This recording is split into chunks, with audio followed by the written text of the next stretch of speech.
O dia que será lembrado daqui 30 anos, a militância em um nível doentio na imprensa, o discurso em que Lula pediu para que as pessoas nunca mais votem nele e o melhor momento do CPAC 2024. Tudo isso no vídeo de hoje. Vem comigo. Ainda na tarde de sexta-feira da semana passada, Lula fez 2 discursos em 2 eventos diferentes. E tem alguns pontos dessas falas que não tinha como eu não mostrar e não comentar sobre. No primeiro deles, no lançamento do Seleção Petrobras Cultural, Lula conseguiu, dentro de um mesmo argumento, ser incoerente, arrogante e mentiroso. Ele começou, inclusive, fazendo todo um rodeio para parecer que aquilo que ele diria em seguida seria épico. Eu quero terminar dizendo para vocês, eu, Luiz Inácio Lula da Silva, filho de Dona Lindu, que nasceu e morreu analfabeta, que me colocou no mundo dia 27 de outubro de 1945, que me fez ser candidata a presidente da República tantas vezes, perder 3 vezes e ganhar 3 vezes. Quero dizer para vocês que, da mesma forma que eu disse quando estava preso, que não aceitava acordo para sair da cadeia, porque eu não trocava a minha dignidade pela minha liberdade, eu quero dizer para vocês agora. E aí, depois de tudo isso, finalmente veio aquilo que ele poderia ter dito desde o início. Eu não troco a minha dignidade pela falsidade. E quero dizer para vocês que eu sou favorável à criação do Estado palestino livre e soberano. Ainda não acabou, mas se você me permite, eu vou fazer uma pequena pausa aqui. Na visão de Lula, ele está sendo um herói mundial ao dizer isso. E essa fala, como você vai ver na sequência, foi na intenção de reforçar que ele não vai pedir desculpas por aquela indescritível declaração comparando o atual conflito em Gaza com o Holocausto. Só que já nessa primeira afirmação, ele trouxe algo que, dentro dessa picuinha que ele tem demonstrado ter por Israel, não faz sentido nenhum. Ele afirma convictamente que ele defende a criação de um Estado palestino livre e soberano. Só que ele ignora completamente, não sei se por ignorância ou por mau caratismo mesmo, o fato de que o próprio Estado de Israel defende isso também. Como eu já mostrei detalhadamente em um outro vídeo aqui do canal, ainda em outubro do ano passado, de 1947 para cá, já houve 5 propostas de partilha do território, que hoje abrange Israel, Cisjordânia e a faixa de Gaza. Propostas intermediadas por entidades ou países estrangeiros que foram aceitas por Israel, mas todas recusadas pelas autoridades palestinas. Portanto, a responsabilidade da não existência ainda de um Estado palestino livre e soberano é das autoridades palestinas ao longo da história, que não aceitaram nenhuma dessas partilhas de território porque eles não queriam apenas um território para eles, eles queriam que Israel não existisse. E em função disso, essa primeira afirmação feita por Lula até aqui, mais uma vez na intenção de atacar Israel, não faz sentido nenhum. Bom, agora eu vou deixar que ele siga sua fala. Que possa este Estado palestino viver em harmonia com o Estado de Israel. E quero dizer mais, o que o governo de Israel está fazendo contra o povo palestino não é guerra, é genocídio, porque está matando mulheres e crianças.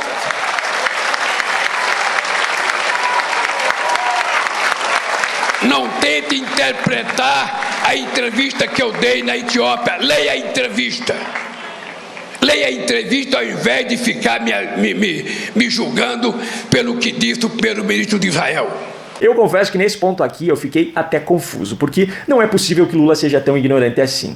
Quem é que está julgando ele com base no que disse o primeiro-ministro de Israel? Lula diz para ler a entrevista, mas como é que vamos ler se a entrevista foi transmitida ao vivo, em vídeo? O mundo inteiro viu. Veja a que nível chegou a negação da realidade. Será que Lula pensa mesmo que as pessoas não viram o que ele falou? Enfim, ainda nesse mesmo discurso, ao criticar mais uma vez a forma como funciona o Conselho de Segurança da ONU por conta do poder de veto que alguns países têm, Lula disse isso aqui. Ontem foi aprovada outra decisão, que teve 13 votos a favor, 1 voto contra e 1 abstenção, voto contra dos Estados Unidos, e ele vetou a proposta. Então, uma coisa que ganha por 13-1 tem o veto, porque a lógica da ONU não é agir de forma democrática. Sabe qual é a grande ironia dessa fala de Lula? Quando se trata do Conselho de Segurança da ONU, que por conta de alguns vetos dos Estados Unidos chega a decisões das quais Lula discorda, ele fala que a lógica da ONU não é democrática. Mas aqui no Brasil, o país onde ele diz defender e promover a democracia, o próprio Lula foi condenado por juízes de 3 instâncias. Mas aí veio um ministro do Supremo Tribunal Federal, Edson Fachin, que chegou ao cargo por indicação da companheira de partido de Lula, Dilma Rousseff, e anulou todas as condenações. Ou seja, exatamente da mesma forma que acontece no Conselho de Segurança da ONU, em que um país tem o direito de vetar e anular a decisão tomada por todos os outros. No Brasil, o ministro do Supremo Tribunal Federal pode anular a decisão tomada por todos os juízes das 3 instâncias nas quais Lula foi julgado. Só que nesse caso, aqui no Brasil, Lula não se importa. Nesse caso, Lula não diz que a lógica não é democrática.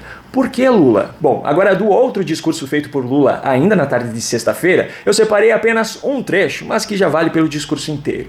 Preste muita atenção na recomendação que Lula tem para você. Você sabe que tem gente que levanta de manhã mentindo no celular, almoça mentindo, vai no banheiro mentindo, sai do banheiro mentindo, vai dormir mentindo e passa a noite mentindo, achando que a sociedade brasileira é um bando de imbecil que acredita em todas as asneiras que ele fala. Então nós precisamos ter em conta de aprender uma lição. Vai ter eleição outra vez esse ano. Vai ter eleição. E a gente não pode votar no imbecil que fala mais bobagem. A gente não votar no imbecil que mais agride os outros.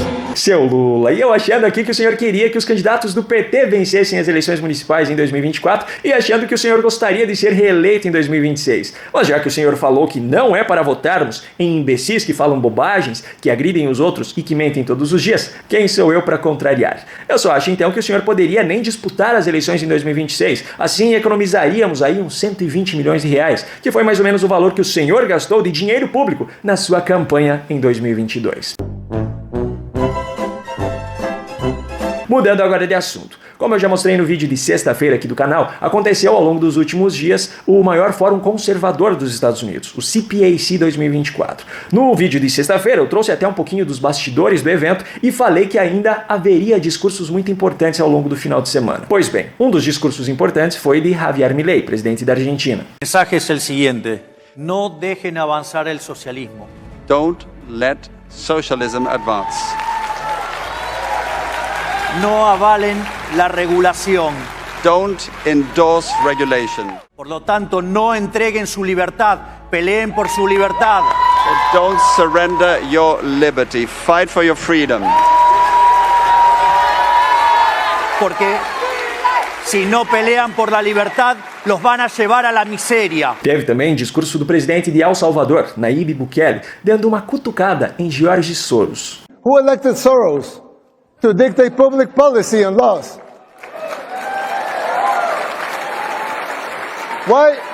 Why does he feel entitled to impose his agenda? Let me tell you something. Soros and his cronies hit a brick wall in El Salvador. Mas o melhor momento do evento, sem dúvidas, foi Donald Trump imitando Joe Biden. But you know what? When he goes, and he always points, he goes like this. Thank you. Where am I? Thank you. And then he goes. And he points. You ever notice? And it's always he ends up going in the opposite direction ultimately. But he goes. And then.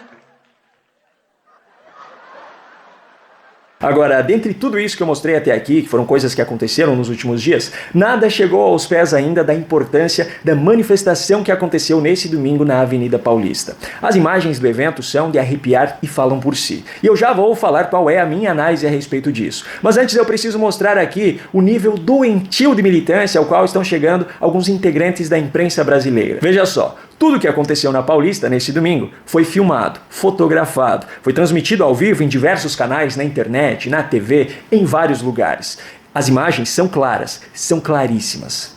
Pois é, só que mesmo assim, o G1, o portal de notícias da Globo, além de tentar dar o mínimo de atenção possível para o evento, colocando apenas uma matéria na sua página principal enquanto o evento acontecia e ainda em segundo plano, ainda teve a capacidade de usar um levantamento feito por integrantes da USP, e se você pesquisar aí o nome do coordenador do projeto citado na matéria, de cara você já vai ver o viés ideológico do trabalho do cidadão, como base para dimensionar a manifestação. Mesmo com tudo documentado em vídeos e fotos que mostravam praticamente toda a extensão da Paulista lotada, o G1, através do levantamento da USP, apontou um público de 185 mil pessoas. Tem como ser pior do que isso? Acredite se quiser, mas tem. O Brasil 247, um dos maiores militantes de esquerda aqui no Brasil, que ainda se considera como jornal, ainda publicou uma análise feita pela filósofa Márcia Tiburi, dizendo que os manifestantes eram feios. Não, eu não tô brincando não, é sério isso. Ela ainda disse que as pessoas eram sem estilo, sem uma boa relação com o corpo e que lhes faltavam relações carnais e erotismo com a vida. Meu Deus, a que ponto chegamos?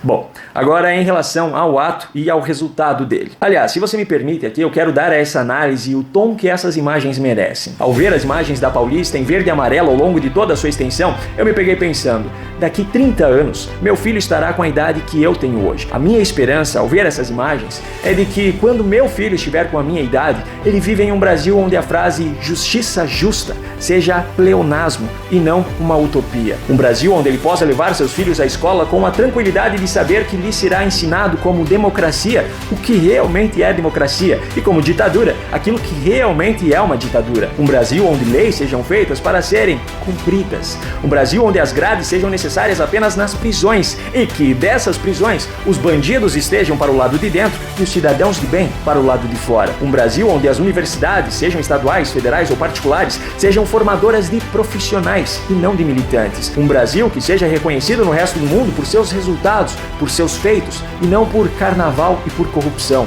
Um Brasil onde os cidadãos possam escolher os seus representantes por suas ideias, propostas e projetos e onde haja liberdade para o debate, onde perspectivas diferentes possam ser apresentadas. Um Brasil onde o jornalismo tenha vergonha na cara e não empurre narrativas para cima do brasileiro até sobre aquilo que está na cara que não é verdade. Um Brasil onde termos como fascismo e nazismo não sejam banalizados e gritados por todos os lados na tentativa de desmoralizar adversários. Um Brasil onde a democracia não seja apenas uma narrativa presente nos discursos daqueles que agem ditatorialmente com o poder que têm em mãos. No Brasil de hoje, essa descrição pode parecer um sonho distante demais. Só que, sinceramente, se um cidadão sem diploma, sem competência e sem caráter pode chegar 3 vezes à presidência da República, por que é que milhões de brasileiros não conseguiriam construir esse Brasil? Eu tenho esperança. Eu tenho esperança que tudo isso que nós estamos fazendo hoje não será em vão.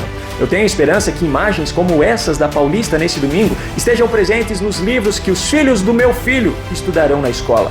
Eu tenho esperança que essas imagens serão mostradas como parte dos dias que mudaram a história. Aqui no canto da sua tela aparecerão agora recomendações de outros vídeos aqui do canal para que você os assista caso ainda não tenha feito. Se você gostou desse conteúdo e quer receber os novos vídeos aqui do canal, se inscreva e ative o sininho de notificações. Essa é a única forma de garantir que o YouTube entregará a você esses conteúdos. Um grande abraço e até o próximo vídeo.